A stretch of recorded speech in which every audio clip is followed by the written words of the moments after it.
Muibi, Ya. kalian nggak kalau di minggu ini, di akhir bulan ini, ada hari yang dikenal sama beberapa atau bahkan banyak kalangan masyarakat tuh dengan nama malam Halloween. Iya, tanggal 31 Oktober kan? Betul. Malam yang dipercaya jadi hari besar bagi makhluk gaib di luar sana. Ya mungkin bisa kita sebut aja ini kayak malam satu suro, tapi lebih diterima dan dipercaya secara universal aja. Iya, iya. Malam dimana semua kejadian horor tuh mungkin banget terjadi. Nah maka dari itu, apapun pengalamannya, apapun sosok setan yang dihadapinnya, kita ceritain malam ini.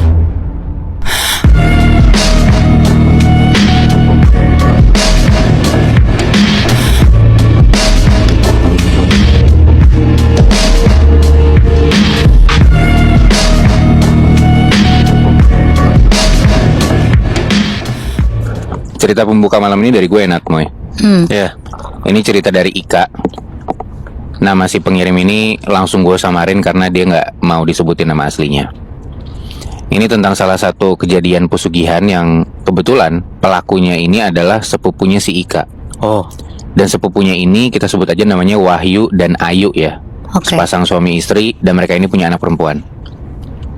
Ayu dan Wahyu ini sebenarnya bisa dibilang orang berada. Mereka punya rumah, mobil, ruko, bahkan punya toko kosmetik sendiri. Tapi ternyata di balik kekayaan yang mereka punya ini, ada sesuatu yang menyeramkan di baliknya. Usut punya usut, ternyata mereka ini bisa sesukses sekarang dan punya harta yang cukup banyak itu dari hasil pesugihan, Nat, Moy. Wow. Jadi mereka itu punya dua jenis pesugihan. Yang pertama pesugihan kandang bubrah, yang maksa mereka tiap tahun itu pasti renovasi rumah, padahal area rumah itu masih bagus, masih layak Jadinya pakai. berantakan mulu gitu ya? Iya benar, udah pernah gue bawain tuh cerita tentang pesugihan kayak gitu kan. Iya, iya. Dan yang kedua, mereka pakai pesugihan yang dimana mereka tuh harus menumbalkan nyawa orang-orang di sekitarnya. Korbannya itu bakal dibuat sakit aneh sampai akhirnya meninggal dunia. Dan kebanyakan dari mereka ini sebenarnya nggak pernah punya penyakit sekalipun. Dan kebetulan korban selanjutnya yang mereka incar di sini adalah keluarga Ika, yaitu ibunya Ika dan Ika sendiri. Oke. Jadi Ayu dan Wahyu itu mau jadiin sepupu dan tantenya sendiri itu sebagai tumbal. Gila ya.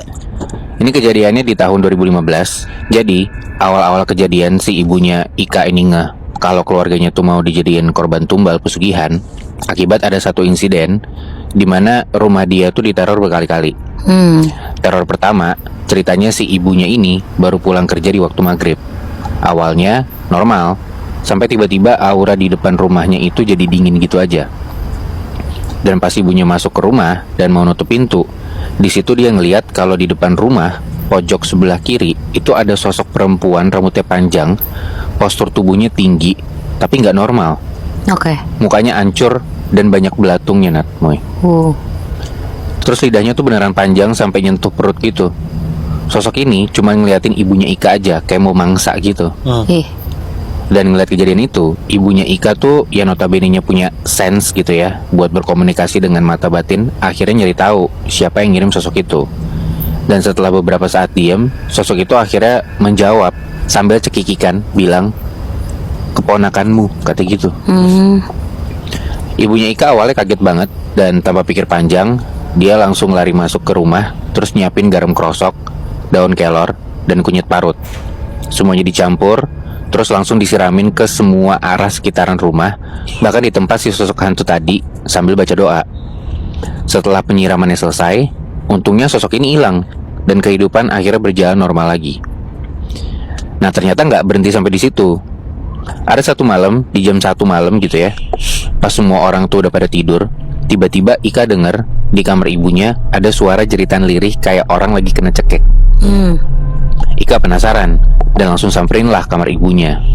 Pas dibuka pintunya, Ika kaget banget, Nat, Moy. Ibunya ini udah kebaring di atas tempat tidur gitu ya. Tapi posisinya lehernya tuh kayak dicekek gitu, padahal nggak ada sama sekali yang nyekek dia.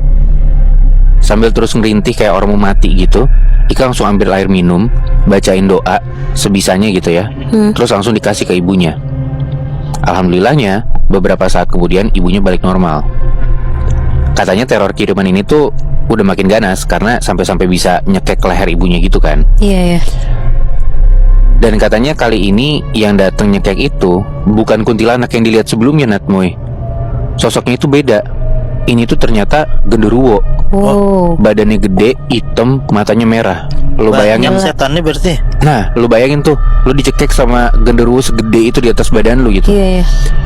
Nah, alasan kenapa keluarga Ika yang jadi target ternyata karena Ayu dan Wahyu itu tahu kalau ibunya Ika itu tuh paranormal.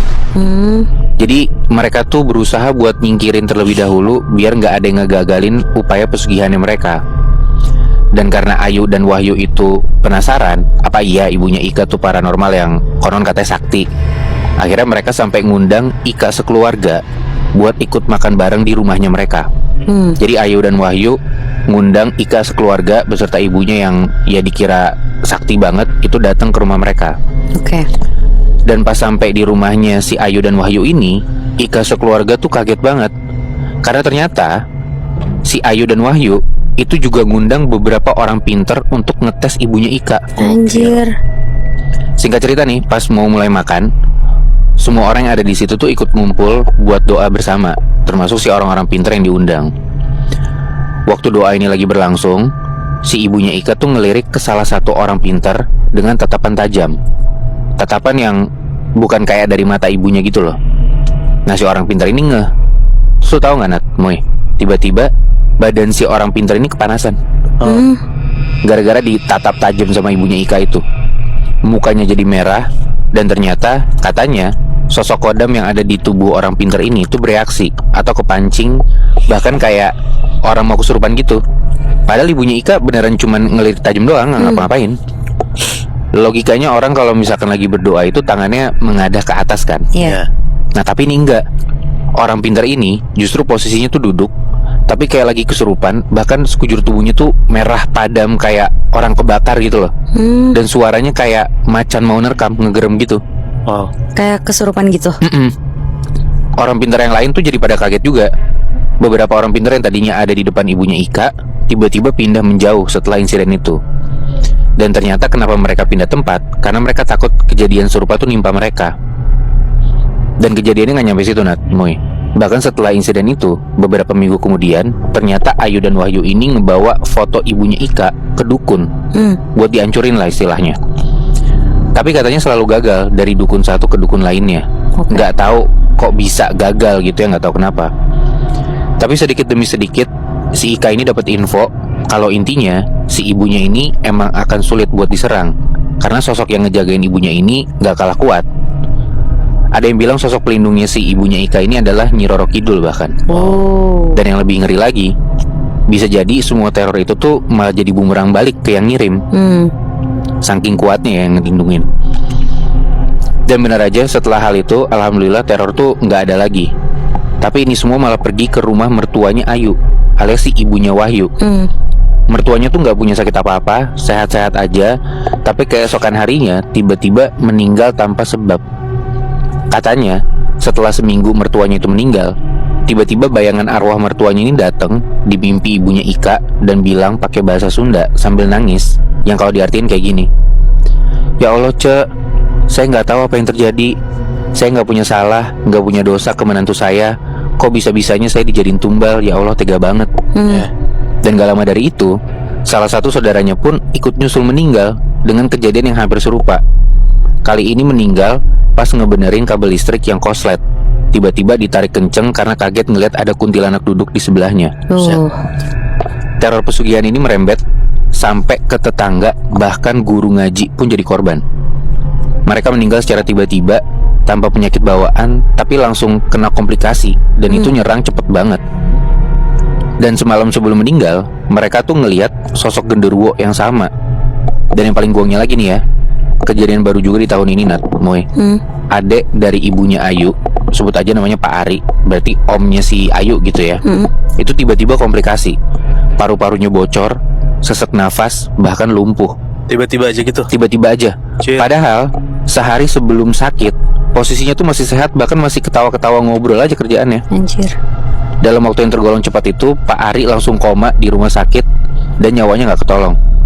Seminggu kemudian, di rumah ibunya Ayu itu ngadain yasinan. Nah, jarak rumahnya itu berdekatan sama rumahnya Ayu. Dan tahu nggak, pas ibunya Ika ini datang buat yasinan, ibunya Ika ini ngelihat ada sosok arwah Pak Ari lagi diseret sama 2 sosok gede. Posisi arwahnya tuh ketakutan teriak-teriak.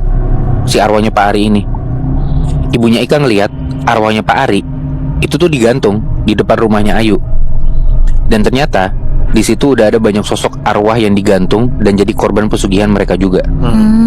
Ada sosok arwah mertuanya, adik suaminya, bahkan guru ngajinya itu digantung berjejeran. Gila ya. Makanya si ibunya Ika ini tahu korban-korban itu siapa aja. Mereka teriak-teriak minta tolong dan ngelirik ke arah ibunya Ika. Ternyata rumahnya Ayu dan Wahyu itu udah jadi sarang tumbal, Nat, Moy. Bahkan kalau dilihat rumah yang kelihatan bagus itu, kalau dilihat pakai mata batin, itu tuh bukan rumah, tapi tempat sarang pesugihan. Tulang belulang manusia, organ tubuh manusia bergeletak sembarangan dan darahnya tuh ngocor di mana-mana. Dan itu semua cuman ibunya Ika doang yang bisa ngelihat. Yang lain ngelihatnya ya cuman rumah biasa aja, rumah gedung gitu ya, bukan rumah iblis pesugihan. Anjing. Gue nggak pernah ngebenerin sih kalau misalnya ada orang pesugihan ya.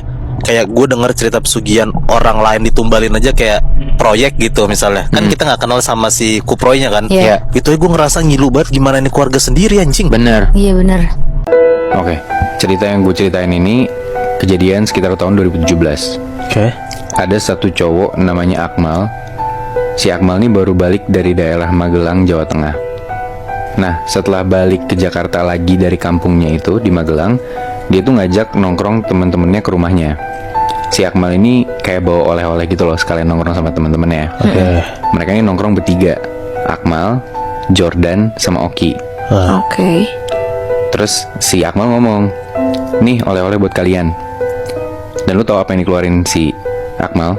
Apa? Akmal ini ngeluarin rokok kemenyan. Ada ya rokok kemenyan? Ada, lu nggak tahu ya? Jadi di Jawa tuh kayak banyak lah, maksudnya lu tahu kan kalau di Jawa tuh banyak rokok-rokok yang kita nggak tahu mereknya, tapi banyak juga rokok-rokok yang udah diisi sama kemenyan gitu loh. Jadi kayak kalau lu bakar tuh wangi. Iya tahu gue tahu. Nggak pernah tahu lo ya? Nggak tahu. Jadi itu kayak pokoknya rokok-rokok gitu. Ya orang-orang Jawa biasanya pada ngebakar si rokok ini. Dan emang biasanya si rokok kemenyan ini dipakai buat ritual-ritual gitu, Muisyaf. Gitu. Ya cuman beberapa orang ngerasa ada yang kayak ini buat casual smoke aja. Ngerti. Tapi biasa dipakai buat ritual. Oke. Nah, dikasih tuh masing-masing ke Oki sama Jordan sebungkus. Terus di situ Oki bilang, bakar rokok gini mah nggak bisa sembarangan. Karena kirain kita tadi gue bilang kan, Iya. orang-orang tuh banyak yang pakai rokok kemenyan buat ritual. Iya. Cuman si Akmal bilang kayak, apaan sih, orang rokok biasa doang, santai aja kali gitu kan. Terus ya udah tuh, dari situ mereka nongkrong. Singkat cerita, mereka nongkrong di teras depan rumahnya si Akmal ini sampai sekitar jam 12-an malam. Dan di situ rokok mereka masing-masing habis. Rokok si Oki dan rokoknya Jordan pribadi. Belum ngebakar rokok yang kemenyan. Oke. Terus mereka saling nyuruh beli rokok tuh ke warung, cuman pada males. Dan abis itu si Akmal bilang, ya udah sih bakar aja rokok yang gue beliin, yang gue kasih ke kalian gitu kan. Akhirnya udah tuh, karena mereka nggak punya pilihan, ya udahlah mereka ngebakar rokok kemenyannya. Nah anyway, soal rokok kemenyan ini, jadi tuh gue juga pernah sebenarnya gue ngerokok terus gue olesin sama menyan. Nah jadi tuh kayak menyannya lu taruh di ujung rokoknya, itu aja kalau lu bakar tuh udah cukup nyengat Wanginya. Nah wanginya. Nah apalagi rokok yang udah ditaruh menyan dalamnya. Iya, bener-bener. Kalau ini kan dari awalnya udah ditaruh di dalamnya kan. Kalau yang gue coba tuh gue ngolesin doang. Iya. Berarti senyengat itu dong pas dibakar. Betul, dan bahkan gak cuma 1 batang doang, ini 3 batang langsung, karena kan mereka bertiga kan. Jadi mereka ngebakar 3 batang rokok menyan masing-masing. Udah tuh, mereka ngerokok, ngobrol, dan habislah tuh sebatang mereka masing-masing. Sampai sekitar jam 1-an, mereka tuh ngerasa kayak ada hawa-hawa yang gak enak. Salah satunya tuh dari bau kemenyan di rumah Akmal yang gak hilang-hilang. Karena kan tadi kan kayak mereka tuh ngebakar jam 12-an. Iya. Ya paling ngerokok 10-15 menit kan. Iya, harusnya wanginya udah hilang. Cuman kayak ini udah kayak hampir 1 jaman gitu, ini baunya nggak hilang-hilang. Nah, tapi mereka masing-masing tuh gak ada yang mau membicarakan hal yang gak enak ini. Sampai si Jordan tiba-tiba nyeletuk, bau menyannya kok nggak hilang-hilang ya. Nah terus Yoki jawab, gue kira gue doang yang ngerasa aneh. Nah tapi semakin diperhatiin, mereka tuh sadar kalau ini tuh bukan bau menyan, tapi bau melati. Di situ tuh hawanya makin gak enak dan mereka cuma saling lihat-lihatan doang. Tiba-tiba di situ anjing tetangganya si Akmal nih ngegonggong. Jadi tetangga samping rumahnya Akmal tuh punya anjing. Dan aneh kan, tiba-tiba anjing ngegonggong malam-malam kayak ya biasanya kalau misalnya anjing gonggong kan ada sesuatu kan ya, Iya. kayak ada maling gitu kan, takutnya kenapa-napa. Cuman pas mereka tengok ke arah rumah sebelahnya itu tuh nggak ada apa-apa. Semenit 2 menit itu anjing tetangganya ngegonggongnya tuh nggak berhenti-berhenti. Akhirnya si Akmal samperin lah si anjing itu. Dia samperin dan antara Akmal dan si anjing ini tuh kayak cuman dipisahin sama tembok pendek gitu doang loh, Chef. Kebayang kan? Nah, si Akmal nih kayak nyoba nenangin anjingnya kayak, Ido jangan berisik ya, nama anjing Ido. Ido jangan berisik ya, diam, shushu gitu. Tapi anjingnya nggak mau berhenti-berhenti. Nah, karena anjingnya nggak mau diem, akhirnya Akmal balik badan, dia jalan lagi tuh balik ke arah tempat teman-temannya di teras. Nah, dari jauh tuh si Oki sama Jordan ngeliat si Akmal tuh jalan kayak nggak sendirian. Dan makin deket, Jordan dan Oki tuh semakin ngeliat jelas kalau ada sesuatu di belakangnya si Akmal. Dan bener aja, pas udah deket, si Jordan dan Oki ini ngeliat ada sosok cewek tinggi banget, lebih tinggi dari Akmal, di belakang Akmal, yang mata kanannya cewek ini itu kebuka dan kelihatan jelas banget. Tapi mata kirinya sosok cewek ini itu bolong, Anjing. dan bola matanya tuh ngegantung di pipinya. Si Akmal nggak sadar tuh. Si Akmal nggak sadar. Dan si sosok cewek ini dari matanya yang bolong itu tuh keluar darah dan netes lewatin dagu si sosok cewek ini. Dari situ Jordan dan Oki tuh langsung teriak kayak, Mal, di belakang lu, Mal. Begitu Akmal nengok ke belakang, itu tuh kayak cewek itu tuh hilang aja. Terus pas Akmal balik lagi nengok ke teman-temannya, itu teman-temannya udah pada cabut ngibrit, ngambil motor masing-masing dan langsung cabut aja. Jadi kayak Akmal bingung dong, kayak anjir nih teman-teman gue kenapa sih? Terus kayak kenapa cabut gitu aja dan nggak ngasih tau gue apa-apa, kayak kalaupun bercanda ini bercanda nggak jelek banget, nggak lucu gitu kan? Iya. Terus kayak ya udahlah, akhirnya si Akmal tuh dia masuk ke rumah, dia naik ke kamarnya, dia main HP bentar sampai sekitar jam 2, jam setengah 3 itu Akmal udah mau tidur. Tiba-tiba pas Akmal mau tidur itu dia ditelepon sama Jordan, salah satu temen yang nongkrong tadi. Pas Akmal angkat teleponnya, itu Jordan udah kayak suaranya panik banget. Akmal bingung dong. Terus di situ Akmal nanya ke Jordan kayak, lu kenapa Dan? Akhirnya di situ dengan agak mulai tenang, si Jordan ngasih tahu lah, dia cerita apa yang dia alamin. Jadi ternyata Jordan tuh bilang kalau pas dia lagi nyetir motor balik dari rumahnya Akmal ke rumahnya dia, itu tuh dia ngerasa kalau dia dengar suara cekikikan kenceng banget, gak berhenti-berhenti, dan lama-lama suara itu tuh ngecil. Kayak lu tau gak sih, Syaf, kalau ada mitos yang kalau suaranya kenceng Itu jauh. dan sebaliknya kalau misalnya suaranya pelan sebenarnya deket. Iya. Nah, si Jordan tuh pernah dengar mitos itu juga, dan kayak Jordan tuh ngerasa makin merinding. Dan bener aja, pas Jordan ngelihat ke spion motornya, dia ngelihat kalau ada sosok cewek yang tadi Jordan lihat di belakangnya Akmal, itu melayang di belakangnya dia ngikutin Jordan. Terus Jordan ngasih tahu, terus dia deskripsiin si cewek ini badannya tinggi, matanya keluar sebelah berdarah-darah. Di situ pas denger itu tuh Akmal makin kesel, kayak dia bilang ke Jordan kayak, Dan udahlah, udah malam nih, kayak gue udah mau tidur aja. Lo tuh nggak usah ngada-ngada, udah lo tadi ninggalin gue segala macem. Dari marah-marah itu Akmal langsung matiin teleponnya dan Akmal mau lanjut tidur. Nah tapi tiba-tiba di tengah Akmal tidur, dia tuh kebangun.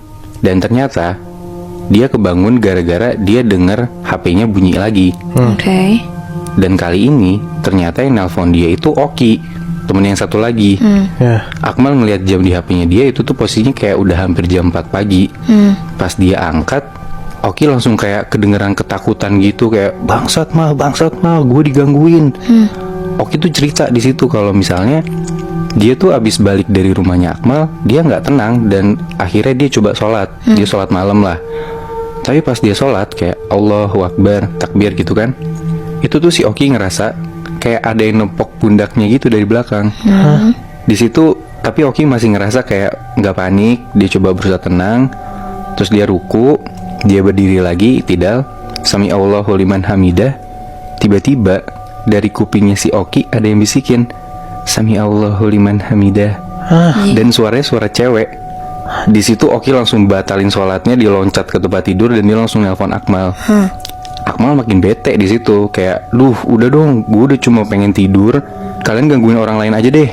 Karena Akmal udah kesel banget karena kan dia udah digangguin sama Jordan sebelumnya, sekarang digangguin Oki gitu kan. Iya. Akmal matiin teleponnya lagi, tapi gak lama setelah itu HP-nya Akmal bunyi lagi. Dan kali ini pas dia lihat HP-nya, itu adalah WhatsApp dari nyokapnya. Di situ nyokapnya ngechat bilang, "Mas, itu siapa yang gedor-gedor pintu subuh-subuh gini? Coba lihat." Si Akmal sih kayak nggak denger ada suara gedor-gedor pintu, cuman ya karena nyokapnya udah ngomong, ya udahlah diturutin aja gitu kan. Iya. Akhirnya Akmal keluar dari kamar, dia ke depan. Pas nyampe ke pintu, emang ada suara gedor-gedor. Tapi begitu Akmal buka pintunya, itu dia nggak lihat ada siapa-siapa. Kosong aja. Si Akmal bingung dong, kayak ya dia bahkan dengar sendiri ada yang gedor-gedor, tapi pas dibuka nggak ada siapa-siapa. Iya. Akhirnya Akmal coba keluar ngelewatin pintu, dia lihat kiri kanan nggak ada siapa-siapa. Dan tiba-tiba anjing tetangganya yang tadi, si Ido, itu gonggong lagi. Nah di situ Akmal tuh perasaannya udah mulai nggak enak, karena di saat yang bersamaan Akmal tuh ngerasa kayak ada orang yang berdiri di belakang dia. Dan di saat itu juga Akmal tuh ngerasa kayak ada sesuatu yang netes di atas kepalanya dia. Dia pegang kepalanya, pas dia lihat tangannya si Akmal ini, itu tuh darah. Ih. Begitu Akmal nengok ke atas, bener aja ada sosok cewek yang tadi diceritain sama Jordan dan Oki. Dengan posisinya, si sosok cewek ini itu nunduk ngedeketin mukanya ke arah Akmal. Dan bola matanya tuh ngegantung persis depan mukanya Akmal. Itu dia ngerasa terpanggil karena ada bau kemenyan nih, tapi gimana sih? Kayaknya tuh emang gitu, Muy. Ya gue juga nggak tahu bener apa enggak ya. Cuman kan kayak yang tadi gue bilang, dan dari beberapa temen dan yang gue baca di internet juga, kayak rokok menyan ini emang biasa digunakan buat ritual-ritual atau hal-hal mistis gitu loh, Muy. Iya sih. Nih, tapi ya ini mah amit-amit banget gitu. Kalau tadi lo berdua udah cerita pengalaman mistis sebelum atau bahkan pas sudah masuk puasa, sekarang gue mau ceritain kejadian yang dialamin sama orang pas banget malam takbiran Bihnat. Cerita ini dialamin sama Dede namanya. Jadi kebetulan Dede ini tinggal di salah satu daerah di Jawa Barat. Nah si Dede ini ngakuin kalau selama ini, apalagi waktu pas momen-momen di SMA, dia tuh lagi bandel-bandelnya parah Bihnat. Banyak banget kayak momen-momen pas puasa atau Ramadan, itu tuh dia sering bohong ke orang tuanya. Bilang puasa padahal ngerokok di warung, izin sholat raweh padahal nongkrong sama teman-temannya sampai sahur, gitu aja terus. Ya. Nah Dede ini sering banget lah nih balik menuju subuh, karena dia rutin ikut sama teman-temannya buat semacam keliling gitu, buat bangunin orang sahur gitu. Biasa kan anak-anak muda kayak gitu kan. Nah si Dede ini ikut-ikutan tuh sama teman-temannya, walaupun dia ngebangunin orang sahur, Dede mah tapi nggak ikut puasa, tetep aja gitu bolong. Si Dede yang pada dasarnya dalam tanda kutip sompral gitu ya, atau ngomong ngasal, dia tuh ngomong kalau itu nggak takut sama setan. Orang hampir setiap ada temen yang cerita setan tuh pasti bercandaan gitu Bihnat, kayak ditantang-tantangin gitu. Apalagi pas udah bulan puasa, dikurung lah setan, Dede makin bacot tuh, makin berani gitu ngomong tentang hantu-hantuan kayak gitu. Sampai suatu hari, ingat banget tuh si Dede hari itu diumumin di TV-TV kalau besok bakal lebaran, hilalnya udah kelihatan. Kegiatan pada umumnya kayak daerah-daerah gitu, takbiran keliling segala macam ada dong. Nah Dede ikutan nih. Dede sama teman-teman tongkrongannya pada jalan tuh keliling desa, kayak bawa kentongan, bawa bass, drum buat takbiran segala macam. Beberapa ada juga yang bawa semacam petasan buat dinyalain sepanjang jalan. Bahkan yang lebih anehnya lagi, ada beberapa teman-temannya Dede yang iseng pura-pura jadi pocong ala-ala gitu Bihnat. Kayak nggak nyeremin, jadinya kayak model pocong-pocongan lucu gitu sebenarnya. Nah katanya sih buat nyambut setan-setan yang bentar lagi dilepas kurungnya. Karena kan pas sudah bulan puasa beres kan, katanya setannya dibuka kan. Nah dibikin tuh kayak gitu tuh pocong-pocongan. Udah tuh mereka jalan pelan-pelan sampai akhirnya ngelewatin salah satu pemakaman warga. Nah pemakamannya ini sebenarnya nggak gitu gede, tapi makamnya emang banyak banget di sana, soalnya terpusat buat beberapa RW gitu. Ingat kan tadi gue bilang si Dede sama temennya kan sompral banget ya Bihnat. Kayak waktu pas lagi ngelewatin makam, bukan dari respect tapi malah bercanda. Bilang kayak gini nih si Dede sama teman-temannya, kayak kasihan ya udah meninggal, udah nggak bisa salam-salaman, padahal bisa dapat THR sebenarnya gitu. Pokoknya ceng-cengan gitulah. Dan yang lebih sompral lagi, mereka ngide buat semacam ngeprank orang-orang yang di desa itu. Kan ada teman-temannya beberapa pakai cosplay pocong gitu kan. Nah Dede dan teman-temannya kepikiran buat ngagetin orang-orang desa pakai si pocong itu gitu. Nah, Dede sama teman-teman tuh yang lain pada ngumpet di balik semak-semak biar nggak kelihatan sama warga desa. Dan ternyata bener Bi, Nat. Ada 2-3 orang warga desa ini sampai kaget, nangis, lari gitu karena diprank sama Dede dan teman-temannya pakai pocong-pocongan gitu loh. Dede sama teman-teman ketawa aja. Tapi heran soalnya seinget mereka, temennya tuh kan pocong-pocongannya kan nggak serem ya. Tadi gue bilang kayak pocong-pocongan lucu. Iya. Udah tuh abis itu mereka lanjut lagi jalan buat ngeluarin takbirannya. Teman-temannya yang pura-pura jadi pocong itu pun juga seinget Dede juga udah ngumpul ke rombongan dan bahkan udah nyopot pakaian pocongannya itu. Tapi pas ngelewatin gerbang makam, Dede tuh masih ngeliat kalau ternyata di lokasi temennya yang tadi ngeprank ada sosok pocong juga. Tapi kalau ini katanya Dede, pocongnya itu beneran mirip sama gambaran pocong pada umumnya. Beneran kayak kafannya putih, terus mukanya pucet. Pokoknya bukan kayak pocong-pocongan lucu gitu lah. Dede langsung tuh bilang ke temennya kalau ternyata dari tadi kayaknya orang-orang desa teriak-teriak bukan karena pocong-pocongan yang kita buat, tapi karena pocong yang satu itu tuh ditunjuk lah sama si Dede. Nah, temen-temennya bilang, apa maksudnya bercanda mulu, orang gak ada siapa-siapa. Dede ngeliat ke arah yang dia tunjuk, pocongnya tuh hilang. Nah, kejadian itu tuh terjadi waktu pas malam takbiran. Dede nggak takut soalnya dia mikir kayak kan gue keliling sama teman-teman gue rame gitu kan, jadi santai aja. Dan bahkan dia malah ketagihan tuh kalau beneran dia ngeliat setan, jadi mau nantangin beneran mau liat setan gitu. Udahlah, malam itu selesai. Besokannya mereka pada sholat itu. Terus biasalah setelah sholat id kan keliling desa tuh buat semacam silaturahmi gitu kan. Nah, karena Dede itu punya banyak keluarga di desa itu, akhirnya Dede tuh harus nganterin beberapa rumah sampai ke desa-desa ujung gitulah, karena harus nyamperin keluarga-keluarga yang jauh gitu kan. Sebenarnya Dede nggak tahu tuh saudara-saudara jauh yang disamperin siapa aja gitu. Cuman karena diajak sama orang tuanya, plus katanya ada yang habis kena musibah, makanya disamperin lah sama Dede. Sampai di ujung desa, ke salah satu rumah keluarga jauhnya si Dede, kayak di arah bukit gitu ya. Rumah itu sederhana Bi, Nat, gak gede-gede banget, tapi dalamnya tuh emang kayak rada labirin gitu, kayak masuknya tuh bingung gitu lah kata si Dede.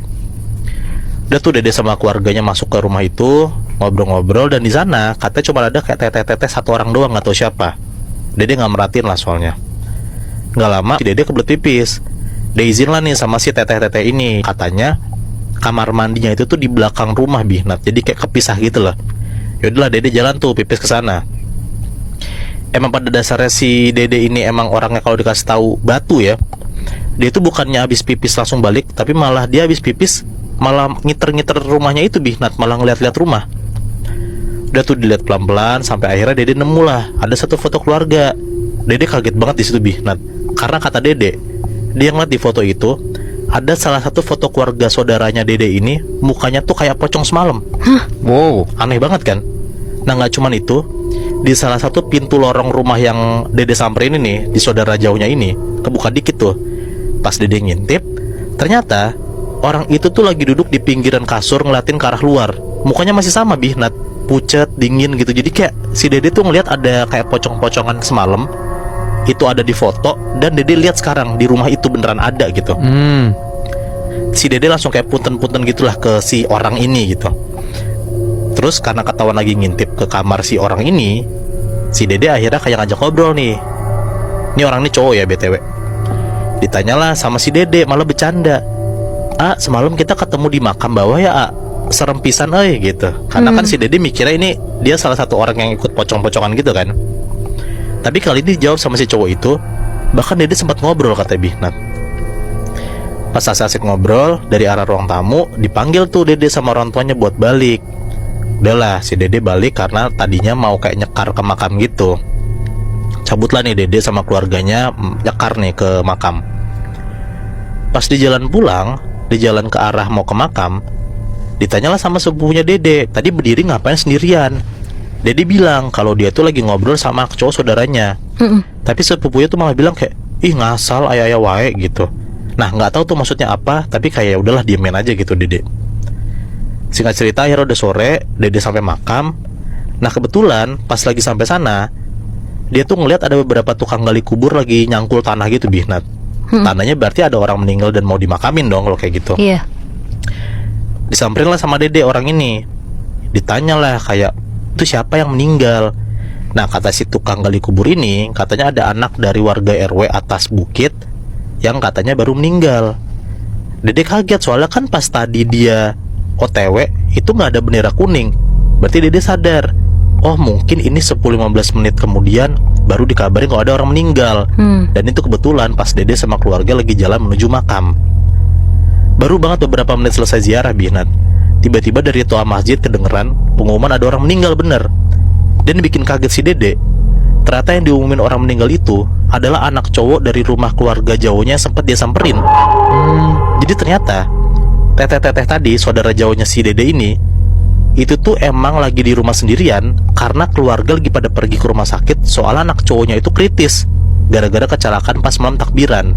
Oke. Rombongan keluarga Dede tuh nggak jadi balik soalnya kebetulan si jenazah kan jauh gitu, udah OTW pemakaman, jadi kayak mau nggak mau dia harus nungguin tuh sekalian. Dari kejauhan kelihatan tuh rombongan dateng bawa jenazah gitu, Binat. Di situ Dede juga ngeliat tuh kayak orang-orang tuh pada sedih, rame ngumpul gitu pas jalan kan. Pas makin deket si rombongan ini ternyata bener, Binat. Pas kerandanya yang lewat depan Dede, ada 2 orang nangis, orang tua gitu nangis barisan depan sambil megangin foto cowok. Dan fotonya mirip banget sama foto yang semalam Dede ketemu di makam, yang Dede ajak ngobrol di rumah itu. Oh. Dan pas Dede ngeliat ternyata bener, Binat, kalau ternyata foto ini tuh foto cowok itu. Dan yang bikin gilanya lagi, katanya si Dede ini, Dede ngerasanya ya, kan ada foto nih dipegang sama si kedua orang tuanya gitu kan. Pas Dede merhatiin fotonya, katanya tuh mata fotonya tuh ngelirik ke arah Dede. Anjing. Kayak ngikut gitu loh, kebayang lo gimana? Ternyata bener, Binat. Yang awalnya cuma bercandaan, Dede ngomongin kalau orang-orang yang udah meninggal itu kasihan gak bisa ikut lebaran. Dan ternyata bener, yang gak bisa ikut lebaran itu tuh saudaranya sendiri, saudara jauhnya dia yang baru meninggal. Dan bahkan ada momen dimana Dede ngajak ngobrol sama mayat saudara yang udah meninggal itu. Anjir, gue gak kebayang banget sih jadi Dede. Pasti kagetnya berlipat-lipat sih. Iya, gue juga mikir kayak gitu. Tapi Dede sadar kan kenapa dia kayak gitu, karena dia bacot banget Iya, ngomongnya, jadi ketulah mulutnya gitu kan.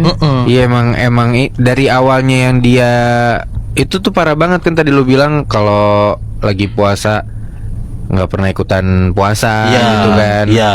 Yaudah, ini puncak untuk dia kapok sih menurut gua. Tapi gue udah mikirnya juga sih, Bihnat, sebenarnya kayak mungkin bisa jadi Dede tuh rada sompral. Pertama emang pada dasarnya watak dia sompral gitu kan. Tapi yang kedua, gue mikirnya bisa jadi kenapa dia kayak gitu karena gue tuh mengamini omongan Dede yang katanya setan tuh ditutup, dikurung kalau misalnya lagi puasa. Itu dia. Karena dari cerita yang kita ceritain malam ini ya, gue ngerasanya jadi ternyata makhluk-makhluk mistis ataupun setan yang akan menggoda lu selama puasa kayaknya sih nggak akan segitunya dikunci ya atau diborgol ya. Ada satu tempat di Jawa Tengah namanya tuh Puncak Suroloyo. Puncak Suroloyo. Puncak Suroloyo. Nah, Puncak Suroloyo itu letaknya di perbatasan Jawa Tengah sama Yogyakarta. Yogyakarta. Ya, oke. Nah, Puncak Suroloyo itu terkenal karena katanya banyak banget orang-orang datang ke sana buat ngelihat sunrise. Oh. Jadi kalau misalnya lihat sunrise di Puncak Suroloyo itu bagus banget gitu view-nya. Nah, ini cerita gue dapat dari teman gue namanya Gun. Gun.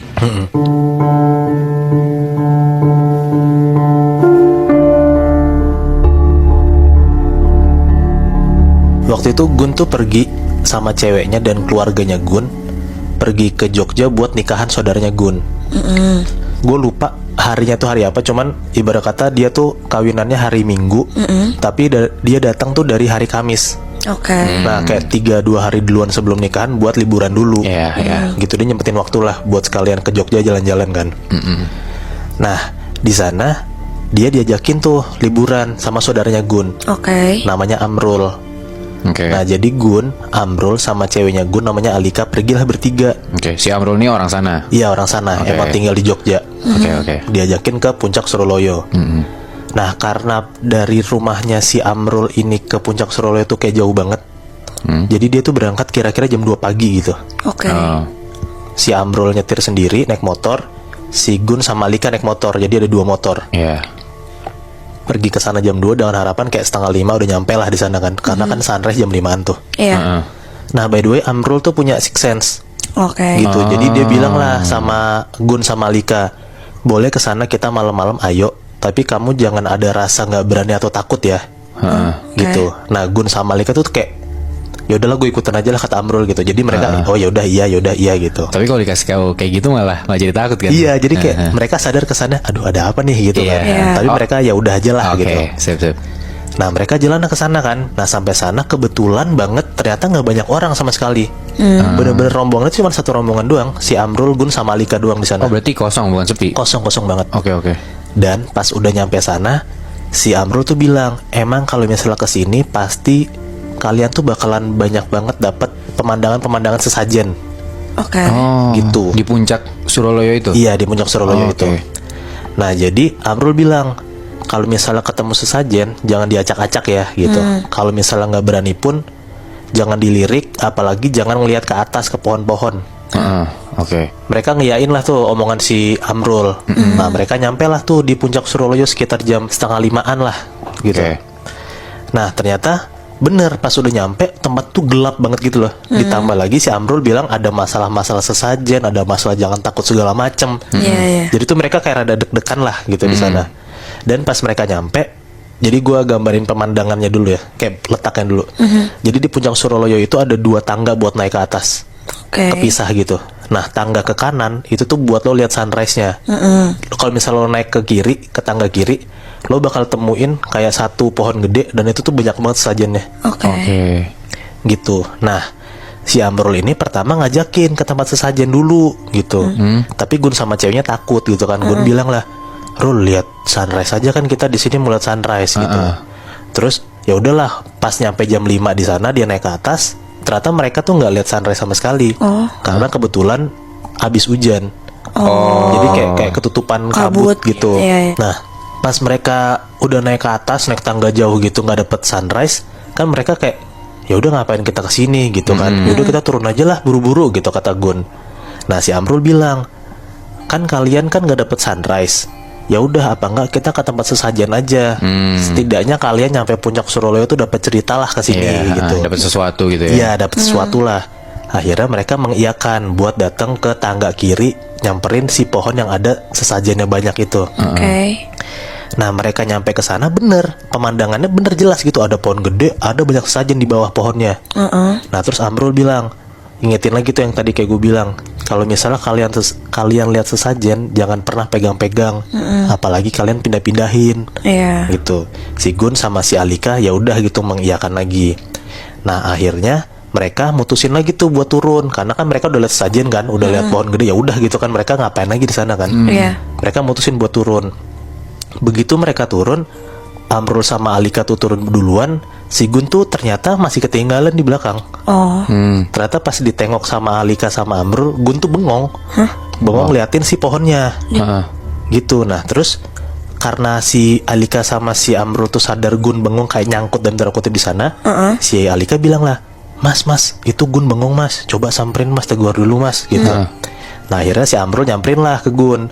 Pas Amrul nyampe ke Gun, nepok punggungnya Gun, si Amrul bilang, "Gun, cantik ya?" Gitu. Terus kayak si Gun ya kaget gitu loh, kayak, "Rul, kamu bisa lihat juga Rul?" Gitu. Si Amrul bilang, "Ya kan aku emang juga biasa ngeliat-liat kayak ginian." Gitu kan. Nah ternyata yang mereka lihat itu adalah di balik pohon gede yang emang banyak sajennya, itu kayak ada sosok cewek pakai kebaya hijau gitu, dan di lehernya tuh kayak dia tuh pakai selendang gitu loh, kayak selendang coklat gitu. Nah si cewek ini ngeliatin Gun mulu, ngintipin Gun mulu dari pohon yang gede itu. Nah terus akhirnya si Gun tuh rada deg-degan juga kan ngeliat ada cewek kayak gitu. Nah si Amrul bilang ke Gun kayak, "Gun, kamu merem deh Gun," gitu. Nah pas si Gun merem, si Amrul tuh baca-bacain doa lah gitu, baca-bacaan ayat segala macam gitu. Nah si Amrul bilang sama si Gun, "Aku bacain kamu ya, biar kamu tuh nggak bisa lihat dia lagi." Oh, ditutup gitu Ditutup mata batinnya benar. Iya. Nah si Gun nanya, "Emang kenapa Rul?" gitu. Nah akhirnya si Amrul ceritalah kalau misalnya Amrul tuh ngejelasin gitu. Ternyata si Amrul sama si sosok cewek ini tuh abis komunikasi. Gitu. Dan ternyata si makhluk cewek ini bilang ke Amrul kalau misalnya kenapa si sosok cewek ini ngeliatin Gun mulu, ngintipin Gun mulu, karena katanya si Gun ini mirip pacarnya si sosok cewek ini. Gitu. Nah gue nggak tahu ya maksudnya tuh pacar udah meninggal tuh gimana ya. Iya. Nah, pokoknya ternyata si cewek ini, sosok cewek ini suka kayaknya sama si Gun, karena mirip sama si pacarnya kan. Nah di situ akhirnya si Gun didoain lah. Pas didoain udah melek, udah kelar kayak oh iya bener udah nggak ada apa-apa. Si Gun udah nggak ngeliat lagi gitu. Iya. Ya udah mereka mutusin buat balik gitu. Di situ posisinya si Amrul tuh jalan duluan, sementara si Gun sama si Alika tuh di belakang. Oke. Karena Oke. kayak Alika tuh mau nemenin Gun lah gitu kan, karena deg-degan kan dia. Abis ngelihat kejadian itu gitu, ngelihat cewek sosok gitu kan. Nah sepanjang jalan itu kan tadi gue bilang tuh kalau misalnya lo mau naik ke tempat sesajen ya lo harus naik tangga gitu kan. Lumayan panjang tuh tangganya. Mereka turun, si Amrul duluan, si Alika sama Gun belakangan. Nah pas di tangga si Alika tuh kayak melukin Gun, meluk kayak lengannya Gun tuh dipegang cengkram gitu loh. Mungkin karena mau nenangin Gun, plus juga Alika kayaknya ketakutan Takutan, gitu, iya. makanya ngerangkul Gun banget kan. Nah pas udah di tangga tuh si Gun sama Alika turun, tiba-tiba mereka berdua tuh dengar kayak ada suara cewek teriak-teriak dari atas tangga tadi. Kayak Gun Anjing. Gun gitu kan. Nah terus si Gun nengok lah, ternyata yang Gun lihat di atas tangga adalah Alika. Terus yang nggak itu Anjing. Nah ya kan itu yang bikin Gun deg-degan kayak Anjing. lah. Terus yang teriak di atas Alika, yang di Sampingnya sebelah siapa? gue siapa gitu kan. Ternyata tiba-tiba pas lagi Gun nengok ke atas lihat Alika, ada suara dari sampingnya Gun ngomong kayak gini, aku melok mas, Ini Apa tuh melo anjing? aku ikut mas. Anjing. Bangsat. Dan pas Gun nengok ke kiri ke sumber suara itu, ternyata yang Gun lihat adalah sosok cewek kebaya ijo ngalungin selendang coklat lagi nyender di tangannya Gun. Wah, cewek yang tadi berarti. Iya. Anjrit. Sosok yang Gun lihat adalah sosok yang ngintipin Gun dari balik pohon itu terus. Wah, Nah di situ tuh Gun shock banget Chef, karena dia tahu kenyataannya kalau misalnya bukan Alika gitu di samping dia kan. Iya. Si Gun teriak lah astagfirullahaladzim gitu. Nah si Amrul tuh dengar dari bawah kalau misalnya Gun teriak-teriak di atas gitu kan, nyebut-nyebut astagfirullahaladzim segala macam. Nah si Amrul lari lah buru-buru naik ke atas nyamperin Gun. Gun ceritalah kejadian yang tadi dia alamin. Nah di situ Amrul langsung buru-buru nenangin Gun, bacain doa segala macem. Gunnya udah tenangan, udah kasih minum, mereka bertiga mutusin untuk pulang. Oke. Gitu. Alika udah disamperin lagi sama Gun ke atas, mereka bertiga turun. Oke. Cabut lagi lah naik motor. Nah gue nggak tahu sebenarnya sosok itu tuh siapa gitu loh. Tapi menurut gue ya, gue yakin banget kayaknya sosok itu tuh adalah penunggu puncak Suroloyo.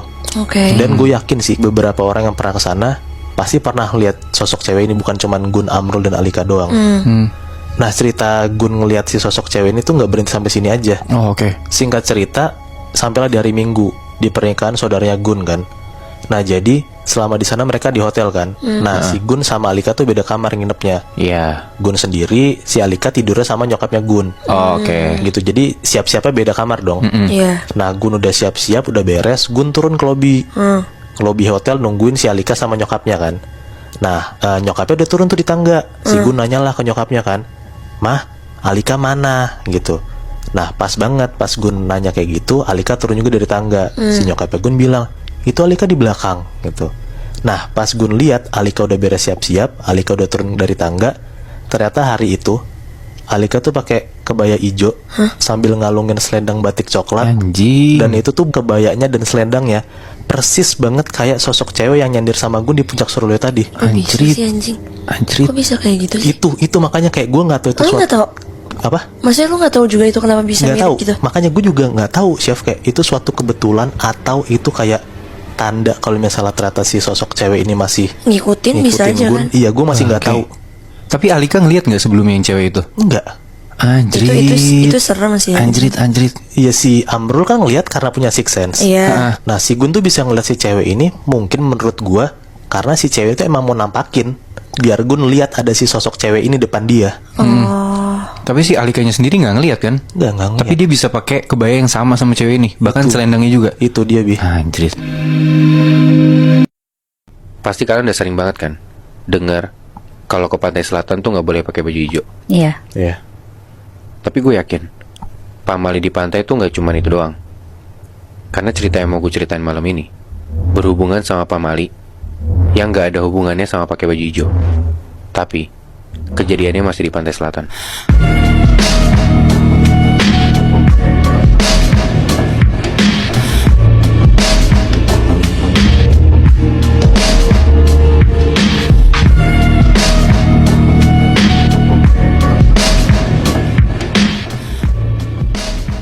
Gue pernah dengar satu tradisi yang bilang kalau ngebuka suatu pantai untuk bisa didatengin sama publik gitu ya, kayak dibuka untuk umum, itu perlu diadain ritual dulu. Oh iya. Iya Moy. Dan ritualnya itu butuh proses yang panjang gitu, kayak minta izin sama penunggunya, tanda kutip, ngasih sesembahan kayak hewan ternak, sesajen atau sebagainya, dan proses akhirnya pun harus nunggu tanggal yang tepat menurut kalender Jawa. Oh. Ini ya percaya nggak percaya ya. Hmm. Dan sebelum ritual di pantai ini selesai, dilarang banget pantai ini buat dikunjungin sama orang-orang umum. Apalagi kalau ngelakuin hal sembarangan di sana. Ada seorang cewek umurnya 20-an, sebut aja namanya Yani. Oke. Yani ini seorang cewek yang sebatang kara. 2 bulan lalu baru banget ibunya meninggal, dan dalam waktu yang gak terlalu jauh dia batal kawin sama pacarnya. Ya karena sedang dalam kondisi kayak gitu yang hancur banget, temennya Yani, sebut aja namanya Sumiati, iba ngelihat Yani. Dan keadaan Yani yang hancur itu tuh dikasih tahu sama Sumiati ke pacarnya. Nah, pacarnya Sumiati ini sebut aja namanya Joko. Dari situ Joko tuh punya ide buat ngajak Yani ke pantai yang ada di daerah Jawa Timur bagian selatan. Oh, ini kejadiannya di Jawa Timur. Betul, Moy. Oh. Yang mana pantai yang di Jawa Timur ini nih, yang di bagian selatan ini, itu pantai yang sedang dalam proses ritual pembukaan pantai. Dan yang jadi kuncinya adalah bokapnya Joko. Nah, Joko ini udah minta izin ke bokapnya buat pergi ke sana dan dibolehin. Nah, tadi kan gue bilang idenya Joko itu emang ngajak Yani buat ke pantai itu kan. Buat healing gitu kan? Iya, buat healing gitu, Moy. Iya. Nah, tapi tanpa sepengetahuan Yani ataupun Sumiati, Joko ini ngajak satu temennya namanya Danang, dengan niat mau ngenalin Danang ke Yani. Siapa tahu mereka berdua cocok. Dijodoh-jodohin ya. Betul, karena kan ya Yani habis putus sama mantannya gitu kan, Iya. nggak jadi kawin. Heeh. Awalnya Yani nggak mau, dia bilang mau tidur di mana emang nanti. Tapi Joko jawab, udah tenang aja, nanti disiapin tenda deket pantai itu. Oh, tuh mereka mau nginap. Iya, Moy. Nah, singkat cerita, Yani akhirnya mau, dan di suatu sore mereka main tuh ke pantai itu.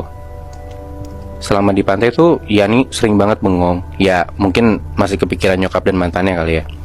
Tapi Danang nyoba buat ngajak ngobrol dan tenangin Yani gitu.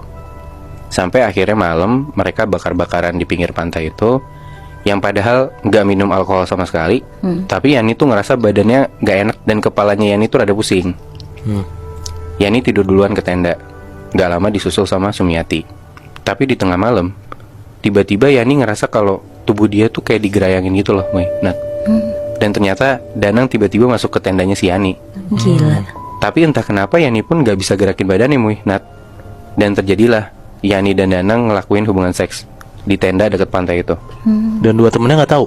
Nah, jadi Joko tuh sebenarnya ngasih ngebolehin Danang buat masuk ke tendanya Yani, Moy. Cuman ya Joko nggak mikir Danang bakal sekelewatan itu gitu loh. Nah, setelah kejadian itu dan balik lagi ke rumah masing-masing, Danang ini ternyata makin deketin Yani dan bilang kalau dia mau tanggung jawab sama apa yang dia udah lakuin. Karena ya dia juga suka sama Yani pun gak ambil pusing gitu. Tapi ternyata kejadian aneh mulai muncul. Beberapa malam setelah mereka balik dari pantai itu, Yani itu mimpi kalau dia lagi hamil tua, perutnya besar banget. Dan di mimpi itu Yani lagi melahirkan. Tapi Nat, Yani itu nggak ngelahirin anak manusia. Terus? Dia mimpi kalau dia ngelahirin ular. Wah. Dan gak cuma itu, Nat. Ular yang keluar dari, maaf ya, kemaluan Yani itu gak cuma 1 ekor, tapi banyak banget. Seketika Yani bangun dari mimpi dia, dan paginya mimpinya Yani ini diceritain ke Danang. Danang gak percaya sama cerita Yani dan bilang kalau Yani ini ngawur banget, ceritanya gak masuk akal, dan ya apalagi itu cuma mimpi gitu loh. Tapi Nat, mindset Danang yang gak percaya sama hal mistis itu berubah malam itu juga. Karena kali ini, di malam itu, Danang yang ngalamin hal aneh. Di malam itu setelah balik dari rumahnya Yani, Danang tuh ngerasa kakinya sakit. Dan pas dicek, di kaki Danang itu ada luka bekas gigitan ular. Dan waktu hari semakin malam, lukanya itu makin besar dan makin naik dari mata kaki, ke betis, ke pahanya Danang. Bahkan lukanya itu sampai ke kemaluannya Danang. Dan sorry ya, kemaluannya Danang ini kelihatan bersisik. Oh. Anehnya, apa yang terjadi sama Danang ini cuma kejadian di tiap malam aja. Karena paginya badannya Danang tuh kembali jadi biasa lagi, kayak gak ada apa-apa gitu loh. Bersih gitu lah. Bersih. Tapi tiap malam badannya Danang kayak dari bawah sampai pinggang itu tuh kayak lukanya banyak. Dan kayak tadi gue bilang kemaluannya bersisik gitu. Iya. Nah, sedangkan Yang terjadi sama Yani pun makin parah. Karena tiap malam Yani ini ngaku kalau dia tuh ketindihan dan dia ngerasa disetubuhin sama makhluk halus. Dan gak cuma itu Moy, Nat. Yani ngaku kalau tadi malam dia itu disetubuhin sama genderuwo.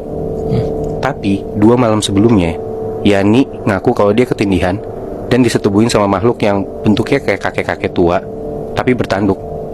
Dan malam sebelumnya lagi bentuknya beda lagi. Ini bukan mimpi kan? Bukan mimpi Boy, dia ketindihan gitu.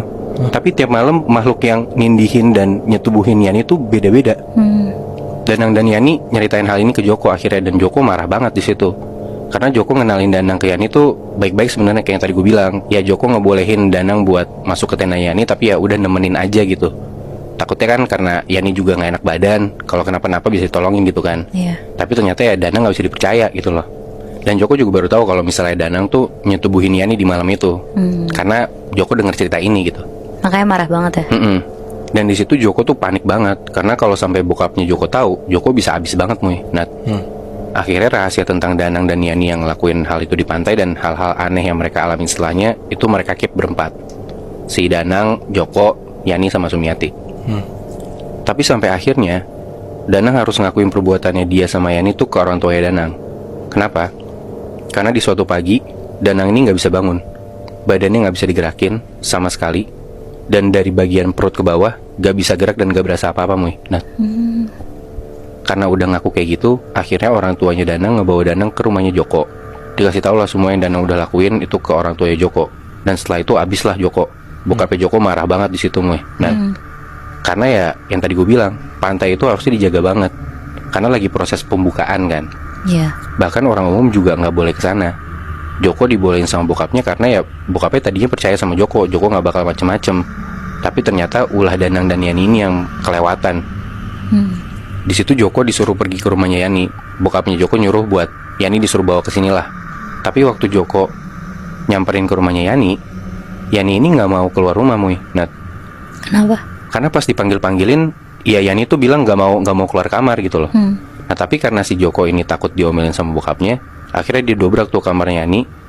Dan di situ setelah ngedobrak kamarnya si Yani, Joko tuh nyium bau busuk banget dari badannya Yani. Dan maaf ya, dari kemaluannya Yani itu keluar nanah Moy. Nah, keadaan di situ udah parah banget. Dan ya akhirnya setelah Yani juga udah dipaksa mau ke rumahnya Joko, bokapnya Joko tuh sebagai dalam tanda kutip kuncennya pantai itu bilang kalau apa yang udah dilakuin sama Danang dan Yani ini kelewatan banget. Karena para penghuni di pantai itu tuh nganggep kalau Yani ini menyerahkan dirinya dia buat disetubuhin sama para penghuni pantai tersebut. Makanya yang tadi gue bilang, si Yani ini tiap malam disetubuhin sama makhluk yang beda-beda. Iya. Karena dalam proses itu ya, yang tadi gue bilang, lu misalnya dari proses pembukaan, lu kayak ngasih sesembahan. Nah, Yani ini dianggap kayak sesembahan sama penghuni pantai itu gitu loh. Nah dari situ bokapnya Joko nyari cara buat nyelesain masalah ini. Sampailah di mana jalan keluarnya cuma satu. Salah satu dari Danang dan Yani itu harus jadi tumbal. Di situ Danang ngerasa bersalah dan dia rela buat dijadiin tumbal. Yani pun begitu, karena ngerasa juga sebatang kara dan gak punya siapa-siapa lagi. Yani rela lah buat nebus kesalahannya jadi tumbal. Tapi bokapnya Joko bilang, siapa bilang kalian bisa milih? Penghuni pantai itu yang akan milih siapa yang bakal jadi tumbal. Setelah jalanin ritual, yang mana Yani dan Danang sama-sama dimandiin pakai campuran air kembang, air laut pantai itu dan sesajen lainnya, mereka disuruh pulang ke rumah masing-masing. Dan benar aja, besok paginya Yani sembuh. Tapi Danang, dari perut sampai bawah kakinya itu udah gak berfungsi sama sekali. Cacat maksudnya? Iya, dan seumur hidup Nat. Berarti ditumbalinnya tuh bukan meninggal ya? Iya. Tapi jadi kasihan banget anjir kalau misalnya Danang jadi lumpuh kayak gitu ya. Iya Moy, bener banget. Karena emang udah kelewatan banget apa yang dia lakuin gitu loh. Tapi sampai alat kemaluannya juga lumpuh. Betul, gak berfungsi sama sekali.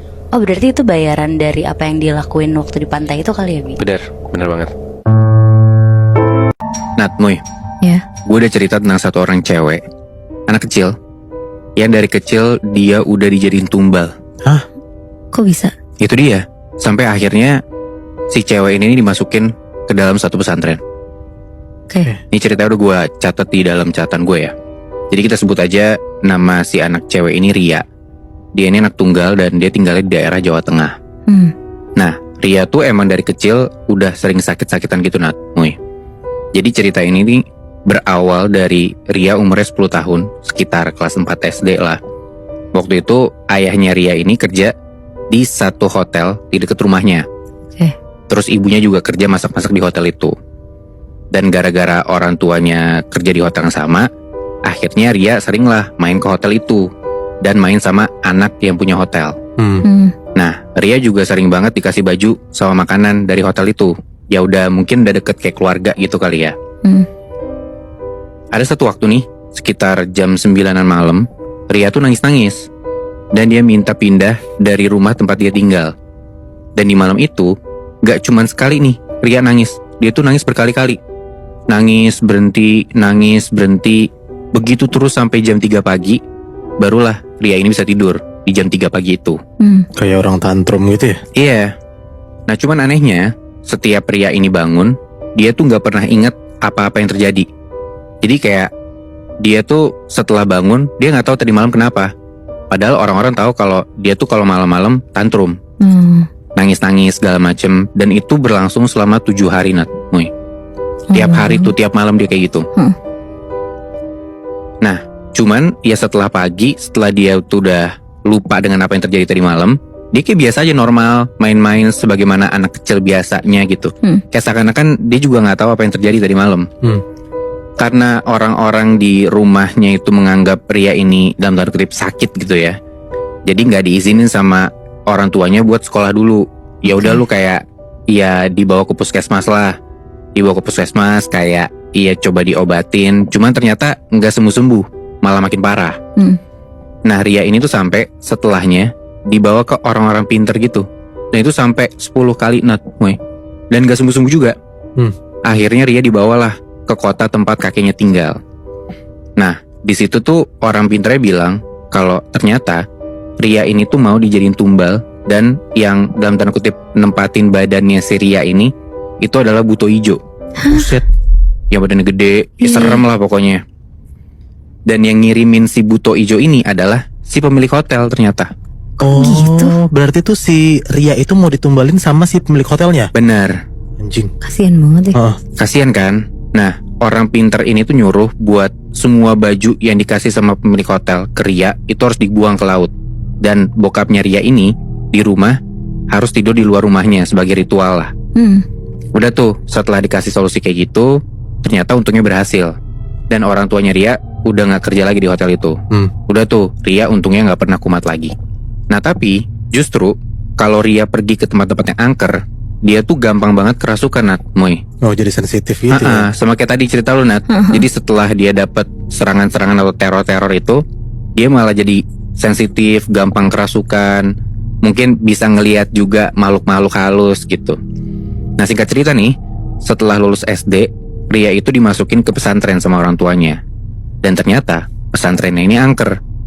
Jadi Ria tuh sering ngelihat makhluk gaib di lorong pesantrennya dia. Sampai pernah ada satu kejadian, pesantren kan kalau tidur barengan gitu ya, ya kan rame-rame gitu ya. Ria ini dan temennya tuh tidur di samping mereka. Ada satu malam itu mereka tidur barengan sama pocong Nat, tiba-tiba aja.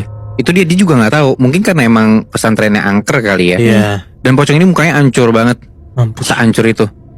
Ada satu waktu lagi di satu malam di dalam satu ruangan nih, bukan ruangan kamar ya, di satu ruangan di pesantren ini, Ria ngelihat ada sosok cewek duduk di depan lemari. Ria kira itu mungkin salah satu santri. Jadi dia coba panggil tuh. Dicoba panggil berkali-kali, gak nyaut-nyaut nih si cewek ini. Dia diemin beberapa saat. Dia dari luar ruangan nih ngelihat ke dalam ruangan itu, ke dalam ruangan si tempat cewek duduk itu. Tiba-tiba dari dalam ruangan itu ada suara kuntilanak ketawa. Aduh. Dan makin lama suaranya itu makin kenceng. Yang ngedenger itu Ria cabut lah dari ruangan itu kan. Cuman malamnya nih, pas mau tidur, Ria ngedenger ada suara-suara aneh gitu loh. Ria coba diemin lah si suara-suara aneh ini. Tapi gak lama, Ria tuh ngedenger ada kayak suara napas gitu loh. Lo kebayang gak ada suara napas deket sama kuping lo? Nah, Ria tuh ngedenger persis kayak gitu pas dia lagi di tempat tidurnya dia. Cuman dia pikir ya mungkin temen gua kali ya. Cuman kok napasnya kenceng banget sampai ke telinga gua nih kedengarannya. Pas Ria balik badan, ternyata yang tidur di sebelahnya itu adalah pocong. Waduh. Pocong lagi. Pocong lagi. Anjir. Saking takutnya nih, Ria tuh sampai entah kenapa nggak bisa teriak sama sekali dan nggak bisa ngeluarin suara. Pelan-pelan Ria balik badan lagi, baca doa dengan keadaan deg-degan gitu ya, sambil dia maksain dirinya buat tidur. Nggak lama setelah itu, temennya datang nih ke tempat tidurnya dia. Dan ternyata temennya yang lagi tidur di sebelah Ria ini habis dari kamar mandi. Dan pas temennya datang, untungnya sosok ini udah nggak ada, hilang gitu aja tiba-tiba. Cuman temennya Ria yang baru datang ini tuh ngeliat kalau Ria tuh sampai bener-bener keringet dingin gitu loh. Terus temennya bilang, udah Ria coba cuci muka dulu aja. Dia juga nggak tahu nih Ria kenapa, karena Ria juga belum cerita. Ria ke kamar mandi, dan pas dia masuk ke dalam kamar mandi nih, dia ngambil gayung. Itu dia ngeliat ada sosok kuntilanak di dalam bak mandinya. Anjing. Aduh. Kepalanya doang, Nat, Moy. Lazim. Gila kan? Lu bayangin, di dalam kamar mandi pesantren itu, di bak mandinya ada kepala kuntilanak dan mukanya tuh hancur berdarah-darah. Aduh. Untungnya di situ Ria bisa teriak. Ria teriak dan teman-temannya yang ngedenger langsung nyamperin ke kamar mandi. Ria dipeluk, ditenangin, baliklah mereka ke kamar. Tapi bahkan Nat, Moy, pas mau masuk kamar, Ria ini ngeliat ada sosok hitam ngelewatin jendela kamar dia itu. Aduh. Ria langsung malingin muka tuh, lanjut jalan aja ke tempat tidur tanpa bilang apa-apa sama temen-temennya. Berarti teman-temannya tuh nggak bisa ngelihat ya? Temen-temennya nggak bisa ngelihat. Cuman Ria doang. Nah, entah kenapa kayak gitu ya. Dan ini bahkan sampai di mimpi, Nat, Moy, Ria tuh digangguin sama sosok makhluk halus. Di mimpinya ini, Ria tuh kayak ketemu sosok besar, gede banget, tapi kayak cuma bayangan putih doang. Nah, di mimpinya itu Ria tuh nggak bisa gerak sama sekali, kayak cuman matung doang. Dan untungnya dia tetap bisa baca-baca tuh. Dia baca-baca, dia doa, dia minta pertolongan dalam hati, sampai tiba-tiba Ria kebangun dan ternyata udah pagi hari aja. Nah, di pagi hari itu badan Ria tuh panas banget, tapi dia tetap paksain dirinya buat sekolah. Maksudnya ya dia ikutin pelajaran di pesantren itulah. Setelah sekolah, dia balik ke pondok lagi, pondok tempat dia istirahat. Tiba-tiba badannya Ria ini tuh lumpuh, gak bisa digerakin sama sekali. Kasian banget. Kayak seluruh badan tuh gak bisa gerak. Ya Allah. Dibawa tuh Ria ke rumah sakit, diperiksa, di ronsen. Ternyata tulang punggungnya Ria tuh kayak ada yang kejepit gitu loh. Ria dikasih perawatan tuh beberapa lama, sampai akhirnya dia udah bisa pulang dari rumah sakit. Badannya udah bisa gerak lagi, tapi Ria tuh masih sering pinggangnya tuh sakit. Jadi belum sembuh banget dong, ya kan? Coba ditanyain lah ke ibunya si Ria ini. Dan setelah ibunya nyari solusi, ketemu ada satu kerabat nyokapnya Ria ini punya kenalan kiai di Surabaya yang sering nyembuhin orang. Dan di saat itu, pas udah ketemu nih, padahal kiai ini belum pernah ke desanya Ria, belum pernah sama sekali ketemu sama Ria, tapi beliau tuh entah kenapa, entah gimana caranya, dia tahu letak rumah yang mau jadiin Ria tumbal. Wow. Jadi belum pernah ketemu nih, tiba-tiba udah tahu lu tuh ada yang numbalin, ada orang yang numbalin lu. Nah, dan itu orangnya tuh masih sama orang yang punya hotel. Anjir. Masih aja ya, Bi? Itu dia makanya pergi tuh akhirnya Ria sekeluarga ke Surabaya lah. Maksudnya setelah ketemu sama kiainya tempatnya Ria, Ria dibawa ke Surabaya, terus kayak semacam diruqyah gitulah sama kiainya ini. Dan kiainya bilang, ternyata setelah dulu buto ijonya tuh diusir dari badannya Ria, si orang ini nih, orang yang mau numbalin Ria, itu tuh diem-diem naruh buaya putih yang baru lahir di punggungnya Ria. Sampai Ria tumbuh besar di pesantren itu, buaya itu pun ikut besar juga, kayak ikut tumbuh bareng Ria gitu loh. Di dalam badannya si Ria. Di dalam badannya Ria, Gila. tepatnya di punggungnya dia ya. Anjir. Dan katanya panjangnya sampai 4 meter, Nat, Moy. Gila. Udah tuh setelah diruqyah, akhirnya untungnya nih ya, Ria pelan-pelan secara bertahap bisa sembuh. Gila. Gue penasaran kayak alasannya kenapa si pemilik hotel numbalin Ria tuh, lo tau gak, Bi? Nah itu juga gue gak dapat ceritanya, Moy. Gue juga penasaran sih, karena kenapa ya Iya. dia numbalin anak kecil kan. Iya, masalahnya apa ngejar sampai pesantren, Iya. gila.